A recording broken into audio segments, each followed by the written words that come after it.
आप देख रहे हैं नेट्रिक न्यूज, साहस सच कहने का।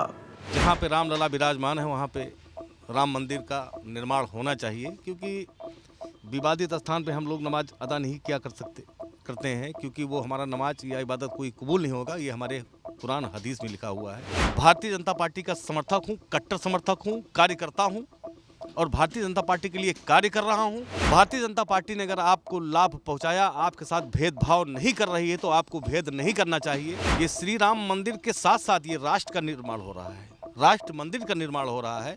जब राष्ट्र मंदिर का निर्माण हो रहा है तो सीधी सी बात है कि विकास की गंगा तो बहेगी बहेगी, अयोध्या से ही बहेगी, देश के कोने तक जाएगा। भारतीय जनता पार्टी बोलती नहीं है, भारतीय जनता पार्टी करती है, जो गरीबों के हित के लिए बहुत सुंदर, बहुत अच्छा है। पूरे प्रदेश की जनता, पूरे देश की जनता, जो भी मुस्लिम हैं, वो भारतीय जनता पार्टी से अब मोहब्बत कर रहे हैं। क्योंकि वोट जब पड़ता था तो एक त्यौहार के जैसा होता था, तो हम लोग भी वहाँ पे जाते थे देखने कि वोट पड़ रहा है, तो कांग्रेस का ज़्यादा इन लोग समर्थन करते थे। देखिए 2024 में लोकसभा चुनाव आने वाले हैं।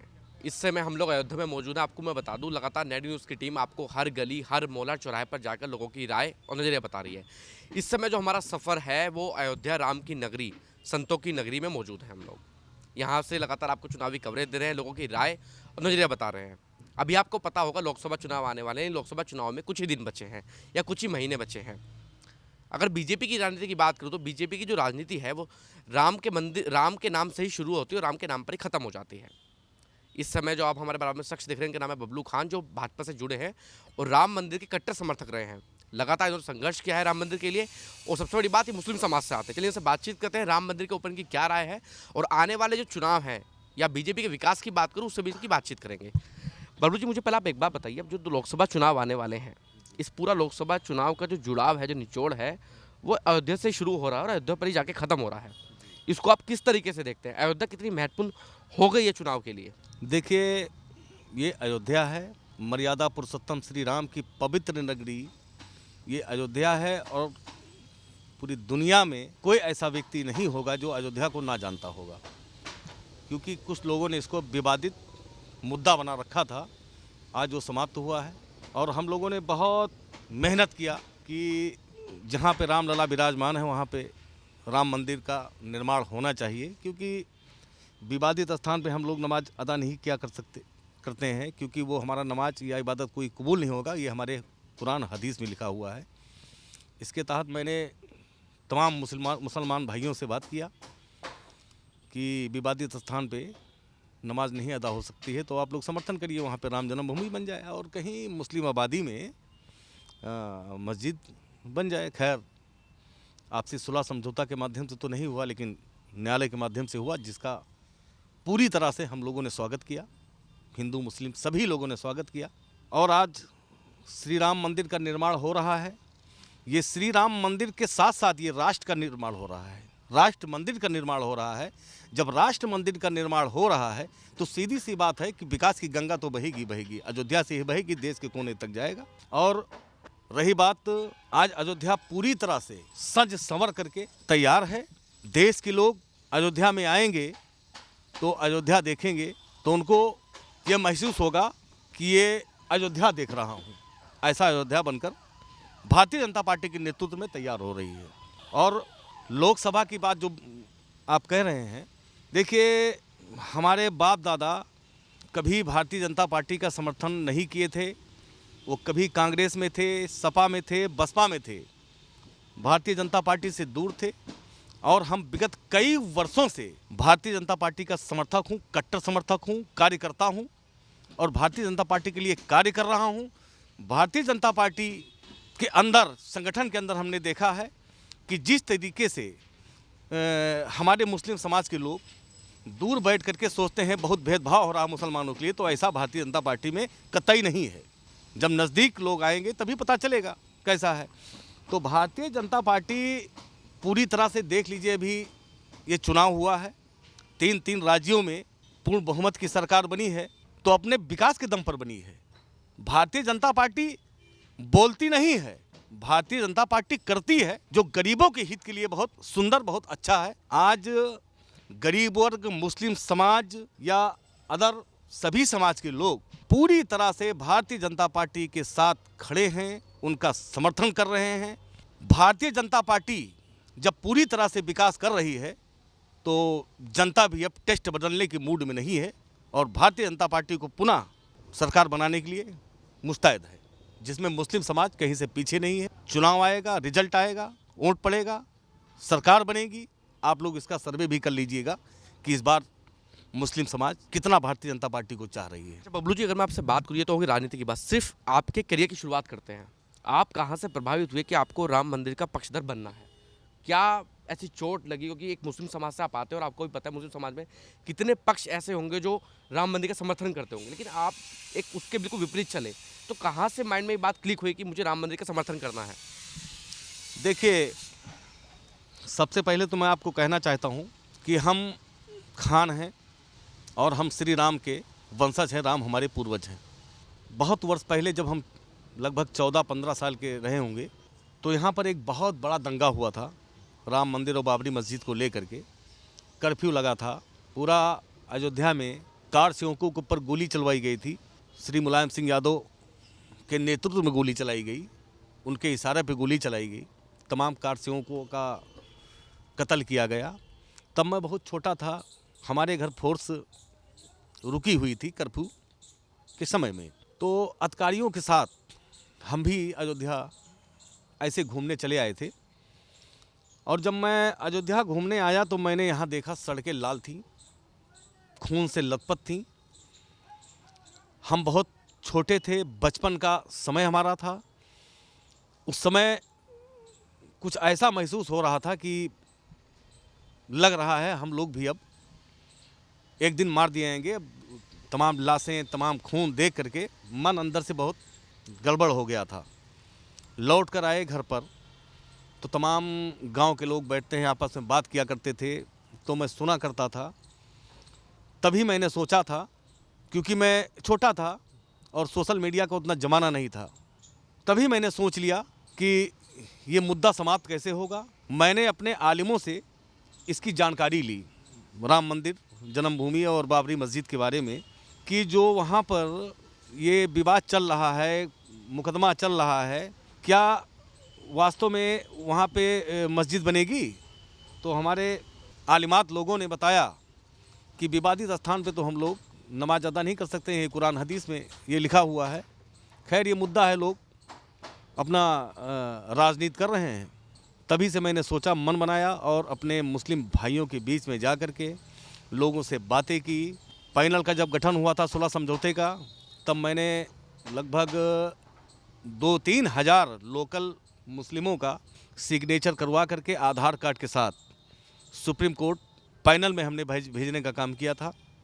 धर्मदास जी महाराज जी के वकील साहब हैं, उनके माध्यम से मैंने भेजा था कि यहाँ का लोकल मुस्लिम पूरी तरह से ये तैयार है कि जहाँ पे बाबरी मस्जिद है, मौजूदा जो मुकदमा चल रहा है, यहाँ पे मुस्लिम यहाँ का पूरी तरह से ये चाहता है कि ये विवाद समाप्त हो और राम मंदिर का निर्माण हो। खैर, इस पे आए और राम मंदिर का मुद्दा तो मेरे दिल में था ही।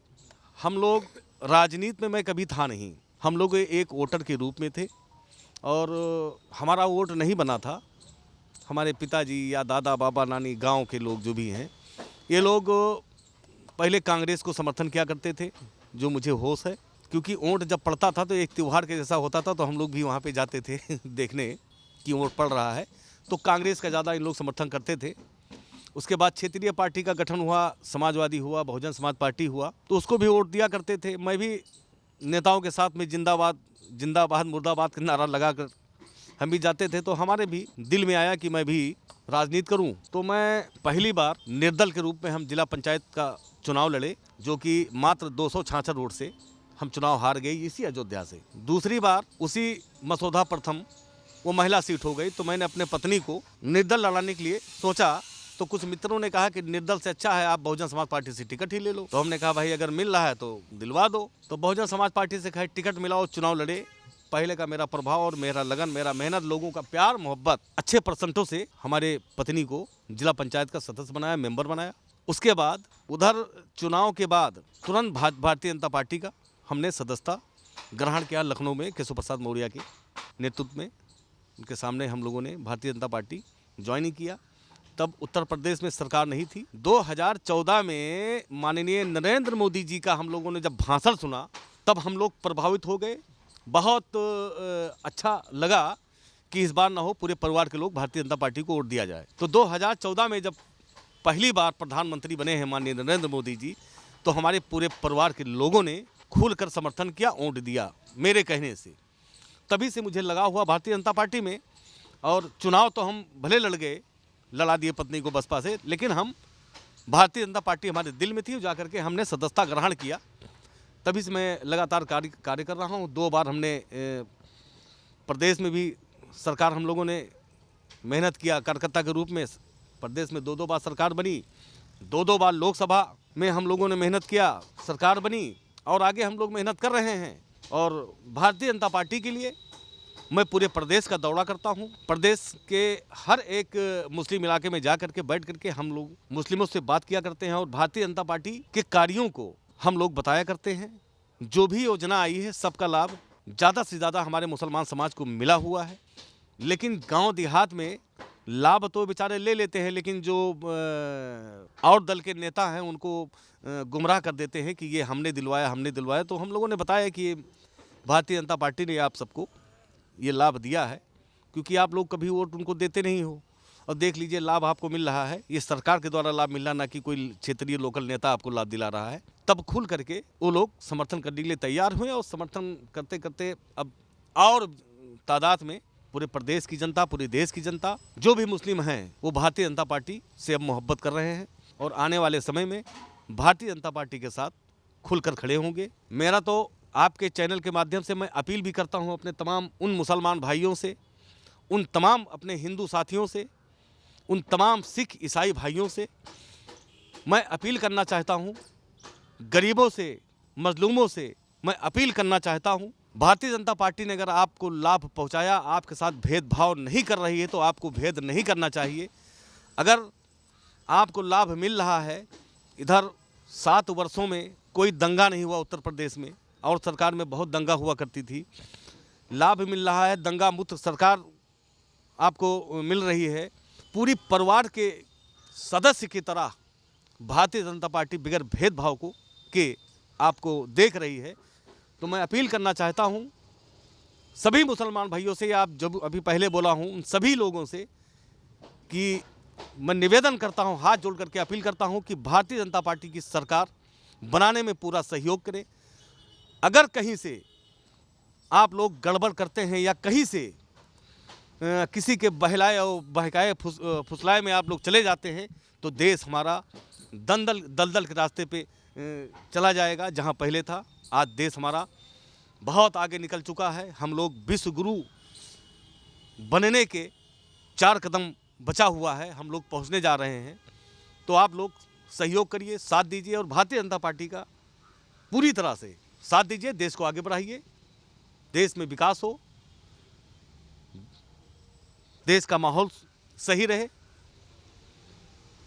यही मैं आपके चैनल के माध्यम से कहना चाहता हूँ। बबलू जी, मुझे मेरा सवाल ये बनता है कि जब आप श्री राम मंदिर के पक्षधर बने, जब आप पक्ष में खड़े हुए, तो काफ़ी आलोचना को भी सामना करना पड़ा होगा, क्योंकि मुस्लिम समाज एक तरफ आप हैं और एक तरफ आपके सामने बहुत सारी चुनौतियाँ थी। तो क्या क्या चुनौतियाँ थी, वो क्या क्या सामना था, क्या क्या विफलता रही, किस किस तरीके से लोगों ने आपको समझा, आप लोगों को समझा रहे थे बेशक, लेकिन लोग भी आपको समझा रहे होंगे कहीं ना कहीं, तो क्या क्या चुनौतियाँ रही होंगी वो? मेरे समझाने से जब जनता मेरे समर्थन में खड़ी हुई, तो कुछ कट्टरपंथी जो हमारे भारत के भी हैं, कुछ देश विदेश के भी आतंकवाद संगठन के लोग, यानी कि बहुत धमकियां हमको मिली। मेरे परिवार को जान से मार देने के लिए, परिवार समेत को बम धमाके से उड़ा देने के लिए, यानी कि बहुत धमकियां तो कराची से आ चुकी है, अफ़गानिस्तान से आ चुका है, तालिबान से आ चुका है, जो कि सब अयोध्या कोतवाली में सारे मुकदमा दर्ज हैं, आजमगढ़ से भी आ चुका है, हमारे देश से कई ऐसे जगह से आ चुका है, जो सोशल मीडिया पे भी लोगों ने धमकी दिया है। आज भी मेरा जो बबलू खान अयोध्या के नाम से मेरा आईडी है, फेसबुक आईडी है, आप सर्च कर सकते हैं, उसमें भी कुछ लोगों ने धमकी दिया है तो मैंने डाल भी दिया था, तो आज रामनवमी पे भी किया है आपने, शायद कुछ धमकी आई है अभी रामनवमी के समय पे। हाँ हाँ हाँ, अभी भी धमकी लगातार मिलती रहती है। आज भी क्या आप समझते हैं कि लोग तो मुझसे जुड़े हुए हैं और लोग जुड़ते चले जा रहे हैं, लेकिन जो कट्टरपंथी विचारधारा के लोग हैं, आजीवन जब तक मैं जिंदा रहूँगा तो उनके धमकियों का तो सामना मुझे करना ही पड़ेगा। मुझे राम पर भरोसा है, प्रभु श्री राम हमारे साथ हैं, उनका आशीर्वाद हमारे परिवार के साथ है। तो धमकी देने वाले दे रहे हैं, जिस दिन मेरी मौत होगी उस दिन मर जाऊंगा, लेकिन जब तक जिंदा रहूंगा मैं देश के लिए, राष्ट्र के लिए ऐसे ही काम करता रहूंगा। कुछ इनाम भी रखा गया है क्या? हाँ, कुछ ऐसा सुनने में भी आया था कि कुछ इनाम भी रखा गया था कि इनको मार दिया जाए। कितने करोड़ का इनाम था? अब दाऊद गैंग से कि कुछ लोग ऐसी बात कर रहे थे कि एयरपोर्ट पे कहीं मुंबई में बातचीत हो रहा था कि इसको उड़ा देना ही ठीक है, ये मुसलमानों को बदनाम कर रहा है। तो सुनने में आया है कि शायद 30-40 करोड़ का बात हो रहा था हमको मारने के लिए। खैर वो तो ज़माना बीत गया और आज मैं ज़िंदा हूँ। राम जन्मभूमि का निर्माण कार्य भी चल रहा है और पूरा मेरा परिवार खुशहाल है, अयोध्या वासी खुशहाल है। धमकी देने वाले वो देते रहे, यहाँ बाबा का सरकार है और मुझे पूरा भरोसा है कि हमारे परिवार की रक्षा सुरक्षा सरकार करेगी। अगर हम सिर्फ अयोध्या की बात करें, अयोध्या के सांसद हैं लल्लू सिंह जी। 3-4 दिन से मैं लोगों से बातचीत कर रहा हूँ, लोगों की बड़ी शिकायत है कि सांसद जी क्षेत्र में नहीं दिखाई देते हैं। आपने उन्हीं लोगों से बात किया होगा जो भारतीय जनता पार्टी के विरोधी होंगे। मैं अगर फील्ड में जा रहा हूँ, मुझे नहीं पता किसी की शक्ल पर कौन से विरोधी हैं, कौन से पक्षधर हैं। मैं कम से कम 100 लोगों से बातचीत करता हूँ, 100 लोगों की शिकायत है कि लल्लू सिंह जी क्षेत्र में नहीं आते हैं। हाँ, ये भी कहते हैं कुछ लोग कि अगर योगी जी आएंगे, मोदी जी आएंगे, फोटो खिंचवाने के जरूर आ जाते हैं। भारतीय जनता पार्टी के सब कार्यकर्ता हैं। भारतीय जनता पार्टी के कार्यकर्ता फोटो खिंचवाने पर विश्वास नहीं रखता है, वो विकास का कार्यों में लिप्त रहता है, उस पर विश्वास रखता है। लल्लू सिंह जी 2 बार से सांसद हैं, कई बार यहाँ विधायक रह चुके हैं और ऐसा सांसद हमने देखा नहीं है। लल्लू सिंह जी तो गरीबों के बीच में बैठते हैं, गरीबों के मसीहा के रूप में जाने जाते हैं। लल्लू सिंह जी के अंदर कोई घमंड नहीं है, किसी से कोई भेदभाव नहीं है। कोई बुला ले तो वो बेचारे पहुंच जाते हैं और जो लोग ऐसा कह रहे हैं तो ये एक अफवाह है, बेबुनियाद है, ये कतई हम लोग नहीं मानते। अगर मैं अयोध्या की बात करूं, 2014 में बीजेपी की सरकार बनी। 2014 से पहले की अयोध्या और 2014 के बाद की अयोध्या में कितना अंतर समझते हैं आप? 2014 के पहले की अयोध्या, रिश्तेदारों को बुलाते हुए शर्म आता था कि जो मुंबई में बैठे हुए हैं कि अयोध्या बुलाएंगे, तो ये क्योंकि मुद्दा पुराना था तो शर्म लगता था कि उनको हम दिखाएंगे क्या। अब छाती ठोक के कहता हूँ 2014 के बाद और अब की अयोध्या, छाती ठोक के कहता हूँ कि अमेरिका से भी अगर कोई मेरा मित्र फोन करेगा तो कहूँगा आइए मैं आपको अयोध्या दिखाता हूँ। ऐसी अयोध्या है। अयोध्या में राम मंदिर का निर्माण हो रहा है, लेकिन कुछ लोगों की बड़ी शिकायत है कि एक ही राजकीय अस्पताल है पूरे ज़िले में, उसमें भी अल्ट्रासाउंड की मशीनें नहीं हैं, महिलाओं की डिलीवरी नहीं होती इस अस्पताल में, कोई बड़ा डिग्री कॉलेज नहीं बना इतने साल में। विकास क्या है फिर बीजेपी का? सिर्फ राम मंदिर? देखिए, राम मंदिर के साथ साथ आप जा कर के देख लीजिए कितना कॉलेजें हैं, जाकर देख लीजिए निर्माण, एयरपोर्ट के बगल में भी निर्माण कार्य हो रहा है। यहाँ पे मतलब यहाँ पे कोई समस्या नहीं है। संजोग बस आपने किसी से बात किया होगा तो वो विरोधी दल का कोई ना कोई कार्यकर्ता रहा होगा। आप स्वयं जाकर के सर्वे कर लीजिए तो आपको दूध का दूध पानी का पानी पता चल जाएगा। ये कितने कॉलेज बने हैं अयोध्या में, मुझे आप ये बताइए, कितने अस्पताल बने हैं? अगर सड़कें अच्छी हो रही हैं, मंदिर बन रहा है तो टूरिस्ट भी आएंगे, लेकिन अस्पताल कितने बने हैं अभी तक? एक तो दर्शन नगर में नया निर्माण कार्य अभी कुछ पूर्ण हो गया है और लोग वहाँ जा रहे हैं। कॉलेज का भी प्रक्रिया चल रहा है। ये 2024 के बाद देखिए, व्यक्ति अपना जब कोई घर बनवाता है, छोटा से आशियाना बनवाता है, तो उसमें भी भाई साहब 1-2 साल लग जाता है। ये बहुत बड़ा विकास होने जा रहा है यहाँ पर, तो धीरे धीरे सब कार्य हो रहा है। आप 2-4 साल के बाद आइएगा तो आपको सब दिख जाएगा। चल ही रहा है। 4 साल और इंतजार करना पड़ेगा अच्छे कॉलेज के लिए? आप नहीं, अब अच्छा इंतजार खुद नहीं करना पड़ेगा। यहाँ पे कोई ऐसी व्यवस्था नहीं जो लोगों को उसका दिक्कतों का सामना करना पड़े, ऐसी कोई व्यवस्था नहीं है। सबका काम बहुत अच्छे से चल रहा है और विकास के रास्ते पे अयोध्या आगे बढ़ रही है और बढ़ती रहेगी। अच्छा, अगर मैं रामपथ की बात करूं, कुछ लोग बड़ी शिकायत कर रहे हैं, छोटे व्यापारी हैं वो बड़े परेशान हैं। वो लोग कह रहे हैं कि 3-3, 4-4 बार रंग बदला जा चुका है और श्रद्धालु आएंगे यहाँ पर। प्राण प्रतिष्ठा 22 जनवरी को है और उसके बाद जब यहाँ पर पैर रखने की जगह नहीं रहेगी तो किसका व्यवस्था बन रहा है यहाँ पर? कोई व्यापारी परेशान नहीं, परेशान वो हैं जो समाजवादी या बहुजन समाज पार्टी के या कांग्रेस के नेता हैं, उनके कार्यकर्ता हैं, बाकी कोई व्यापारी नहीं परेशान है। वो व्यापारी के शकल में बहरूपिया बनकर व्यापारी के शकल में आपसे बात करते हैं, जो कि आप लोगों को भी गुमराह करते हैं। तो ये कतई उनसे पूछ लीजिए, आप व्यापारी हैं, क्या व्यापार है उनका, खुद पता चल जाएगा। वो व्यापारी नहीं है, वो समाजवादी और बहुजन समाज पार्टी कांग्रेस के नेता होंगे, कार्यकर्ता होंगे, दंगाई हो गए सब लोग। आगे जो देख रहे हैं, मैं एक छोटा से कार्यकर्ता हूँ, उस पर मैं कोई बहस नहीं कर सकता हूँ। पार्टी का जो आदेश होगा, जो दिशा निर्देश होगा, उसको मजबूती से पालन करने के लिए हम लोग खड़े हैं यहाँ पर। टक्कर दे पाएगा पूरे इंडिया गठबंधन, नहीं दे पाएगा एनडीए को? कतई नहीं दे पाएगा।